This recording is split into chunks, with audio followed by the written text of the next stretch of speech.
Hi, ಎಲ್ಲರೂ ಹೇಗಿದ್ದೀರಾ? ನಾನು ಚೆನ್ನಾಗಿದ್ದೀನಿ. ನೀವು ಹೇಗಿದ್ದೀರಾ? ನೀವು ಚೆನ್ನಾಗಿದ್ದೀರಾ ಅಂತ ನಾನು ಅಂದ್ಕೊಂಡಿದ್ದೀನಿ. ಇವತ್ತು ನಾನು ತೋರಿಸ್ಬೇಕು ಅಂದ್ಕೊಂಡಿರೋದು ಸಿಂಪಲ್ಲಾಗಿರೋ ಫಿಶ್ ಕರಿ. ಆ್ಯಕ್ಚುಲಿ ಬೇಗ ಬೇಗ ಫಿಶ್ ಕರಿ ಮಾಡಬೇಕಂದ್ರೆ ಹೇಗೆ ಅನ್ನೋದನ್ನು ನಾನು ನನಗೆ ಗೊತ್ತಿರೋ ಥರ ಹೇಳ್ಕೊಡ್ತಾಯಿದ್ದೀನಿ ಅಷ್ಟೇ. ನಾನು ಇದನ್ನು ಯಾವುದೋ ಒಂದು ಯೂಟ್ಯೂಬ್ ಚಾನಲಲ್ಲಿ ನೋಡೇ ಟ್ರೈ ಮಾಡ್ತಾ ಇರೋದು. ಚೆನ್ನಾಗಿತ್ತು ಮಾತ್ರ ಟೇಸ್ಟು. ಅದಕ್ಕೆ ನಮ್ಮ ಸಬ್ಸ್ಕ್ರೈಬರ್ಸ್ಗೂ ನಾವು ತೋರಿಸೋಣ ಅಂತ ನಾನು ಈ ವಿಡಿಯೋನ ಮಾಡಿದ್ದೀನಿ. ಸೊ ಇದು ಏನಿಲ್ಲ, ತುಂಬ ಸಿಂಪಲ್ಲಪ್ಪ. ನೋಡಿ, ನನ್ನ ತಂಗಿ ನೈಲ್ ಆರ್ಟ್ ಮಾಡಿರೋದು ಚೆನ್ನಾಗಿದೆಯಾ? ಚೆನ್ನಾಗಿದ್ದರೆ ಕಮೆಂಟ್ ಮಾಡಿ. ಫಿಶ್ಶು ನಮ್ಮ ಯಜಮಾನ್ರು ಲಾಸ್ಟ್ ಸಂಡೇ 1 kg ಫಿಶ್ ತಂದು ಕೊಟ್ಟಿದ್ರು. ಫಿಶ್ಶು ಚೆನ್ನಾಗಿ ಫಸ್ಟು ನೀರಲ್ಲಿ ತೊಳೆದ್ಬಿಟ್ಟು ಆಮೇಲೆ ಉಪ್ಪು ಅರಿಶಿನ ಹಾಕಿ ಚೆನ್ನಾಗಿ ಉಜ್ಜಿಬಿಟ್ಟು ಇನ್ನೊಂದು ಸರ್ತಿ ತೊಳ್ಕೊಬೇಕು. ಒಂದು 2 ಮಿನಿಟ್ಸ್ ಇಡಬೇಕು. ನಾನು ಇಡಲಿಲ್ಲ, ಇಮಿಡಿಯೇಟಾಗಿ ತೊಳೆದ್ಬಿಟ್ಟೆ. ಸೊ ನೀವಾದರೆ ಒಂದು 2 ಮಿನಿಟ್ಸ್ ಇಡಿ. ಮತ್ತು ತೊಳೆಯುವಾಗ ಅವು ತುಂಬ ಹುಷಾರಾಗಿ ತೊಳೀರಿ. ನನಗೆ ಕೈಗೆ ಮುಳ್ಳುಗಳು ಚುಚ್ಕೊಬಿಡ್ತು ಒಂದೆರಡು ತೊಳೆಯುವಾಗ ಉಜ್ಜಿ. ಅದು ಆ ಬ್ಲಡ್ಡು ಅದೆಲ್ಲ ಅಂಟ್ಕೊಂಡಿರುತ್ತಲ್ಲ, ಅದೆಲ್ಲ ನೀಟಾಗಿ ಹೋಗಬೇಕು. ಮತ್ತು ಬ್ಲ್ಯಾಕ್ ಇರುತ್ತಲ್ಲ, ಅದೆಲ್ಲ ನೀಟಾಗಿ ಹೋಗಬೇಕು. ಆವಾಗಲೇ ಫಿಶ್ ಸಾಂಬಾರು ಚೆನ್ನಾಗಿರೋದು ಮತ್ತು ಸ್ಮೆಲ್ಲು ಬರ್ತೇನೆ ನೀಟಾಗಿ ಒಳ್ಳೆ ಟೇಸ್ಟಾಗಿರುತ್ತೆ. ಎಲ್ಲ ನೀಟಾಗಿ ತೊಳ್ಕೊಂಡು ಇಟ್ಕೊಳ್ಳಿ. ನೀಟಾಗಿ ತೊಳೆದು ಇಟ್ಕೊಂಡಾದಮೇಲೆ ಅದನ್ನು ಸ್ವಲ್ಪ ಹೊತ್ತು ಮುಚ್ಚಿಟ್ಬಿಡಿ. ಮುಚ್ಚಿಟ್ಟಾದಮೇಲೆ ಮತ್ತು ಫಿಶ್ ಕರಿಗೆ ಏನೇನು ಬೇಕೋ ಅದನ್ನೆಲ್ಲ ರೆಡಿ ಮಾಡ್ಕೊಳ್ಳಿ. ನಾನು ಇಲ್ಲಿ ಒಂದು 6 ಈರುಳ್ಳಿ ತೊಗೊಂಡಿದ್ದೀನಿ. 1 kg ಫಿಶ್ಶು ನಾನು ತೊಗೊಂಡಿರೋದು. ಒಂದು 6 ಈರುಳ್ಳಿ ತೊಗೊಂಡಿದ್ದೀನಿ. ಆಲ್ರೆಡಿ ನಾನು ಹುಣಸೆಹಣ್ಣ ನೆನೆಸಿಟ್ಟಿದ್ದೀನಿ. ಮುಂಚೆನೇ ಹುಣಸೆಹಣ್ಣು ನೆನೆಸಿಟ್ಬಿಡಿ, ಯಾಕಂದರೆ ಹುಣಸೆಹಣ್ಣು ನೆನೆಯೋದು ಲೇಟ್ ಆಗುತ್ತೆ. ಇಲ್ಲ ನಿಮಗೆ ಇಮಿಡಿಯೇಟಾಗಿ ನೆನಿಬೇಕು, ಮರ್ತೋಗ್ಬಿಟ್ರಿ ಅನ್ನೋದಾದರೆ ನೀವು ಬಿಸಿನೀರಲ್ಲಿ ನೆನೆಸ್ಬಿಡಿ, ಅದು ಬೇಗ ನೆನೆಯುತ್ತೆ. ಹಿಂಗೆ ಟೊಮೊಟೊ ಒಂದು 6 ಈರುಳ್ಳಿನ ಚೆನ್ನಾಗಿ ಚಿಪ್ಪೆ ತೆಗ್ದು ನೀಟಾಗಿ ತೊಳ್ಕೊಂಡು ಕಟ್ ಮಾಡ್ಕೋಬೇಕು. ಕೊತ್ತಂಬರಿ ಸೊಪ್ಪು ಒಂದು ಕಟ್ಟು ಎಷ್ಟಾಗಿದೆ ಅಂದರೆ 15 ರೂಪಾಯಿ ಆಗಿದೆ ಒಂದು ಕಟ್ಟು. ಆ್ಯಕ್ಚುಲಿ ಇಲ್ಲಿ ಮನೆ ಹತ್ರ ಎಲ್ಲ 10 ರೂಪಾಯಿ ಒಂದು ಕಟ್ಟು ಕೊತ್ತಂಬರಿ. ಆದರೆ 4 ಕಡ್ಡಿ ಕೊಟ್ಟಿರ್ತಾರೆ. ಇದು ನಾನು ಮಾರ್ಕೆಟಲ್ಲಿ ಹೋಗಿ ತಂದಿದ್ದು. ಮಾರ್ಕೆಟಲ್ಲಾದರೆ ಸ್ವಲ್ಪ ಕಮ್ಮಿ ಇರುತ್ತೆ ಸಂತೆಯಲ್ಲಿ. ಸೊ ಅಲ್ಲಿ 20 ರೂಪಾಯಿಗೆ 3 ಕಟ್ಟು ಕೊಟ್ಟರು. ನಾಟಿ ಕೊತ್ತಂಬರಿ ಚೆನ್ನಾಗಿ ಫ್ರೆಶ್ ಆಗಿತ್ತು. ಸೊ ಅದು ನೀವು ನೋಡ್ತಾ ಇರೋದು ಅದು 15 ರೂಪಾಯಿ ಒಂದು ಕಟ್ಟು. ಹೊಟ್ಟೆನೇ ಉರಿಯುತ್ತೆ ಆ ಕೊತ್ತಂಬರಿ ಸೊಪ್ಪು ಹಾಕಿ ಸಾಂಬಾರು ಮಾಡಬೇಕಂದ್ರೆ. ಕೊತ್ತಂಬರಿ ಸೊಪ್ಪೇ ಹಾಕೋದು ಬೇಡ ಅನಿಸ್ಬಿಟ್ಟೈತೆ ಸ್ವಲ್ಪ ದಿನ ಮನೇಲಿ. ಸುಮ್ಮನೆ ಕೊತ್ತಂಬರಿ ಸೊಪ್ಪು ಹಾಕಿ ಇದೆಲ್ಲ ಮಾಡೋದಕ್ಕಿಂತ ಕೊತ್ತಂಬರಿ ಸೊಪ್ಪು ಹಾಕ್ತೀನಿ ಸ್ವಲ್ಪ ದಿನ ಹಂಗೆ ಮೇಂಟೈನ್ ಮಾಡಿಬಿಟ್ರೆ ಸಾಕು ಅಂತ ಅನಿಸ್ಬಿಡುತ್ತೆ ಒಂದೊಂದು ಸರ್ತಿ ಕೊತ್ತಂಬರಿ ರೇಟ್ ನೋಡಿದ್ರೆ. ಸೊ ನಾನು ಒಂದು 5 ಟೊಮೊಟೊ ತೊಗೊಂಡಿದ್ದೀನಿ. ಒಂದು 6 ಈರುಳ್ಳಿ, ಸ್ವಲ್ಪ ಕೊತ್ತಂಬರಿ ಎಲ್ಲ ನೀಟಾಗಿ ಕಟ್ ಮಾಡ್ಕೊಂಡು ಇಟ್ಕೋಬೇಕು. ಆ್ಯಸ್ ಇಟ್ ಈಸ್ ಇದು ಟೊಮೆಟೊ ಗೊಜ್ಜು ಥರನೇ ಮಾಡಬೇಕು. ಟೊಮೆಟೊ ಗೊಜ್ಜು ಥರನೇ ಇರುತ್ತೆ, ಮಾತ್ರ ಟೇಸ್ಟ್ ಮಾತ್ರ ತುಂಬ ಚೆನ್ನಾಗಿರುತ್ತೆ. ನನಗೆ ತುಂಬ ಚಕ್ಕೆ, ಲವಂಗ, ಮಸಾಲ ಮತ್ತು ತೆಂಗಿನಕಾಯಿ ಈ ಥರದ್ದೆಲ್ಲ ತುಂಬ ಇಷ್ಟ ಇರೋದಿಲ್ಲ. ನಾನು ಏನಿದ್ರು ಈ ಥರ ಸಿಂಪಲ್ಲಾಗಿ ಮಾಡ್ಕೊಂಡು ತಿಂತೀನಿ. ಏನೇ ಆಗಲಿ ನನಗೆ ಮಸಾಲೆ ಐಟಮ್ಸ್ ಅಷ್ಟು ಹಿಡಿಯೋದು ಇಲ್ಲ, ಮತ್ತು ನನಗೆ ಡೈಜೆಷನ್ನು ಆಗೋದಿಲ್ಲ ಅದು ಬೇಗ. ಅದಕ್ಕೆ ನಾನು ಅದನ್ನು ತುಂಬ ಮನೇಲೇ ಆಗಲಿ ಮಕ್ಕಳಿಗೆ ಆಗಲಿ ನಾನು ನಮ್ಮ ಯಜಮಾನ್ರಿಗೆ ಆಗಲಿ ಮಾಡಿಕೊಡಲ್ಲ. ಏನಿದ್ರು ಲೈಟಾಗಿ ಈ ಥರ ಮಸಾಲೆ ಇಲ್ಲದೇ ಈ ಥರನೇ ಮಾಡ್ಕೊಂಡು ತಿನ್ನೋದು ಯಾವಾಗಲೂ.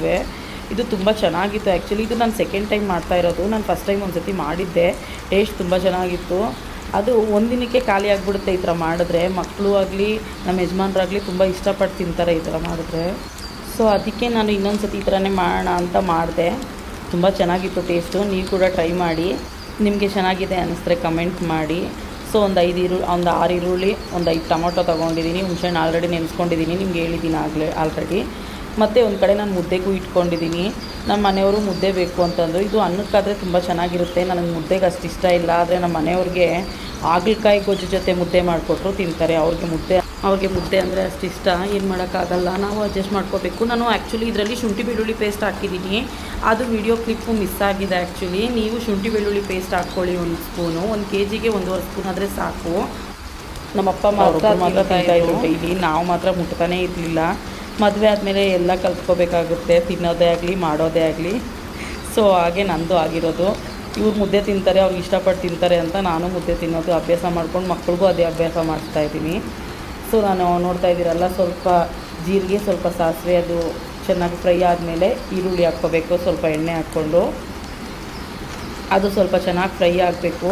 ಅದು ಬೇಗ ಫ್ರೈ ಆಗಬೇಕಂದ್ರೆ ಉಪ್ಪು ಹಾಕಬೇಕಲ್ವ. ಸೊ ಅದಕ್ಕೆ ಉಪ್ಪು ಹಾಕ್ಕೊಳ್ಳಿ, ಸ್ವಲ್ಪ ಬೇಗ ಫ್ರೈ ಆಗುತ್ತೆ. ಅದು ಚೆನ್ನಾಗಿ ಫ್ರೈ ಆಗಬೇಕು, ಇಲ್ಲಾಂದರೆ ಟೇಸ್ಟ್. ಟೊಮೊಟೊ ಹಾಕ್ಕೊಂಡು ಟೊಮೊಟೊ ಸ್ಮ್ಯಾಶ್ ಆಗೋ ತನಕ ಚೆನ್ನಾಗಿ ಬೇಯಿಸ್ಕೋಬೇಕು.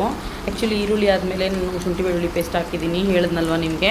ಈರುಳ್ಳಿ ಚೆನ್ನಾಗಿ ಬೆಂದಾದಮೇಲೆ ಶುಂಠಿ ಬೆಳ್ಳುಳ್ಳಿ ಪೇಸ್ಟ್ ಹಾಕಿ ಚೆನ್ನಾಗಿ ಫ್ರೈ ಮಾಡಿ ಆಮೇಲೆ ಟೊಮೊಟೊ ಹಾಕಿ ಅದನ್ನು ಚೆನ್ನಾಗಿ ಸ್ಮ್ಯಾಶ್ ಆಗೋ ತನಕ ಬೇಯಿಸಬೇಕು. ಆ್ಯಕ್ಚುಲಿ ಅದು ಟೊಮೊಟೊ ಫುಲ್ಲು ಸ್ಮ್ಯಾಶ್ ಆಗಬೇಕು, ಆವಾಗಲೇ ಟೇಸ್ಟು ಚೆನ್ನಾಗಿರೋದು.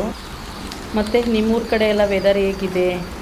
ಕೂಲಾಗಿದೆಯಾ, ಇಲ್ಲ ಬಿಸಿಲಿದೆಯಾ, ಇಲ್ಲ ಮಳೆ ಜಾಸ್ತಿ ಬರ್ತಾ ಇದೆಯಾ? ನಮ್ಮ ಮೈಸೂರು ಕಡೆ ಅಂತೂ ಸ್ವಲ್ಪ ಕೂಲಾಗೇ ಇದೆ, ಮಳೆನೂ ಜಾಸ್ತಿ ಬರ್ತಾ ಇಲ್ಲ, ಸ್ವಲ್ಪ ಕೂಲಾಗೇ ಇದೆ. ಒಂದು 2 ಡೇಸಿಂದ ಮಧ್ಯಾಹ್ನದ ಹೊತ್ತು ಮಾತ್ರ ಬಿಸಿಲು ಬರ್ತಾ ಇದೆ ಅಷ್ಟೇ. ಅದು ಬಿಟ್ಟರೆ ಇನ್ನೇನೂ ಇಲ್ಲ. ಅದು ಬಿಸಿಲೇನು ಅಷ್ಟೊಂದೇನಿಲ್ಲ, ನಾರ್ಮಲಾಗಿ ಬಿಸಿಲಿದೆ. ಮೈಸೂರಲ್ಲಿ ಹುಟ್ಟಿದಿರೋ ನಾವೇ ಪುಣ್ಯವಂತರು ಹೇಳ್ಬೇಕಂದ್ರೆ. ನಮಗೆ ವಿಂಟರ್ ಆಗಲಿ ಸಮ್ಮರ್ ಆಗಲಿ ಯಾವುದೇ ಸೀಸನ್ ಬಂದರೂ ನಮಗೆ ವೆದರ್ ಸ್ವಲ್ಪ ಕೂಲಾಗೇ ಇರುತ್ತೆ. ಈ ಸತಿನೇ ಹಿಸ್ಟ್ರಿ ಕ್ರಿಯೇಟ್ ಮಾಡಿರೋದು. ಆ್ಯಕ್ಚುಲಿ 40 ಡಿಗ್ರಿಗೆ ಹೋಗಿತ್ತು ಸಮ್ಮರಲ್ಲಿ ಬಿಸಿಲು. ಸೊ ಇದೇ ಫಸ್ಟ್ ಟೈಮು ಅನಿಸುತ್ತೆ ಮೈಸೂರಲ್ಲಿ ಇಷ್ಟೊಂದು ಬಿಸಿಲು ಬಂದಿರೋದು. ಸೊ ನೋಡ್ತಾ ಇದ್ದೀರಲ್ಲ, ಚೆನ್ನಾಗಿ ಟೊಮೊಟೊ ಎಲ್ಲ ಸ್ಮ್ಯಾಶ್ ಆಗೋದಂತ ಚೆನ್ನಾಗಿ ಬೆಂದಾದಮೇಲೆ ಖಾರದ ಪುಡಿ ಇನ್ನೊಂದು ಸ್ವಲ್ಪ ಉಪ್ಪು ಹಾಕ್ಕೊಂಡು ಚೆನ್ನಾಗಿ ಅದನ್ನು ಚೆನ್ನಾಗಿ ಫ್ರೈ ಮಾಡ್ಕೋಬೇಕು. ಅದು ಚೆನ್ನಾಗಿ ಕುದಿ ಬರಬೇಕು, ಎಣ್ಣೆ ಬಿಟ್ಕೋಬೇಕು. ಸೊ ಅದಾದಮೇಲೆ ನಾನು ಇಮಿಡಿಯೇಟಾಗಿ ಫಿಶ್ ಹಾಕ್ತಾಯಿದ್ದೀನಿ. ನೀವು ಅನ್ಕೋಬೋದು, ಏನು ಇವಾಗಲೇ ಫಿಶ್ ಹಾಕ್ತಾ ಇದ್ದಾಳೆ, ಫಿಶ್ ಎಲ್ಲ ಸ್ಮ್ಯಾಶ್ ಆಗಲ್ವಾ ಅಂತ. ಯಾವುದೇ ಕಾರಣಕ್ಕೂ ಆಗಲ್ಲ ಸ್ಮ್ಯಾಶು. ಅದು ಸ್ವಲ್ಪ ಉಪ್ಪು ಖಾರದಲ್ಲಿ ಬೆಂದಾದಮೇಲೆ ಆಮೇಲೆ ಹುಣಸೆ ಹುಳಿ ಬಿಟ್ಕೊಂಡು ಸ್ವಲ್ಪ ನೀರು ಹಾಕ್ಕೊಂಡು ಮುಚ್ಚಿಟ್ಕೊಳ್ಬೇಕು ಬೇಯೋಕ್ಕೆ. ಸ್ವಲ್ಪ ಸ್ಲಿಮ್ಮಲ್ಲಿ ಇಟ್ಕೋಬೇಕು ಫಸ್ಟು ಬೇಯೋಕ್ಕೆ, ಆಮೇಲೆ ಜೋರಾಗಿ ಮಾಡ್ಕೋಬೇಕು. ಅದು ಚೆನ್ನಾಗಿ ಕೊತ್ಕೋತಾ ಅಂತ ಕುದಿಬೇಕು. ಕುದಿಯೋ ತನಕ ಚೆನ್ನಾಗಿ ಬೇಯಿಸ್ಕೋಬೇಕು. ಅದು ಎಣ್ಣೆ ಬಿಡಬೇಕು ಮೇಲೆ. ಮತ್ತು ಮೇಯ್ನು ನಾವು ಹಾಕಿರ್ತೀವಲ್ವ ಒಗ್ಗರಣೆಗೆ ಎಣ್ಣೆ, ಅದು ಬಿಡಬೇಕು. ನಾವು ಯಾವುದೇ ಕಾರಣಕ್ಕೂ ಸೌಟ್ ಯೂಸ್ ಮಾಡಬಾರ್ದು ಕಲಿಸ್ಕೊಳ್ಳೋಕ್ಕೆ. ಸೌಟ್ ಯೂಸ್ ಮಾಡಿದಾಗಲೇ ನಮಗೆ ಅದು ಬಿಟ್ಕೊಳ್ಳೋದು. ಸೌಟ್ ಯೂಸ್ ಮಾಡ್ದೇ ಇದನ್ನೇ ಅದೇನು ಪಾತ್ರೆ ಇದೆ ಅದನ್ನೇ ಎತ್ತು ಅಲ್ಲಾಡಿಸ್ಬೇಕು. ಸೊ ನೋಡ್ತಾ ಇದ್ದೀರಲ್ವ, ನೋಡಿ ಚೆನ್ನಾಗಿ ಕುದಿ ಬಂದಿದೆ. ನೋಡಿ, ಏನಾದರೂ ಫಿಶ್ ಸ್ವಲ್ಪನಾದರೂ ಪೀಸ್ ಆಗಿದೆಯಾ, ಅಷ್ಟು ಚೆನ್ನಾಗಿರುತ್ತೆ. ನೀವು ಈ ಥರ ಟ್ರೈ ಮಾಡಿ, ತುಂಬ ಚೆನ್ನಾಗಿರುತ್ತೆ. ಮತ್ತು ಅದು ಒಂಥರ ಸ್ಮೆಲ್ ಬರುತ್ತಲ್ಲ, ಚುಮ್ ಸ್ಮೆಲ್ಲು, ಆ ಥರ ಏನೂ ಬರಲ್ಲ. ಈ ಥರ ಫಸ್ಟೇ ಫಿಶ್ ಹಾಕಿ ಕುದಿ ಬರ್ಸ್ಕೊಳ್ಳೋದಂಕ ಚೆನ್ನಾಗಿ ಬೇಯಿಸಿದ್ರೆ, ನಾವು ಯಾವಾಗ ಕುದಿ ಬಂದಾದ್ಮೇಲೆ ಫಿಶ್ ಹಾಕ್ತೀವೋ ಆವಾಗ ಅದೊಂಥರ ಸ್ಮೆಲ್ ಬಂದುಬಿಡುತ್ತೆ, ಅದು ತಿನ್ನೋಕ್ಕೂ ಆಗೋಲ್ಲ. Okay, boy friend.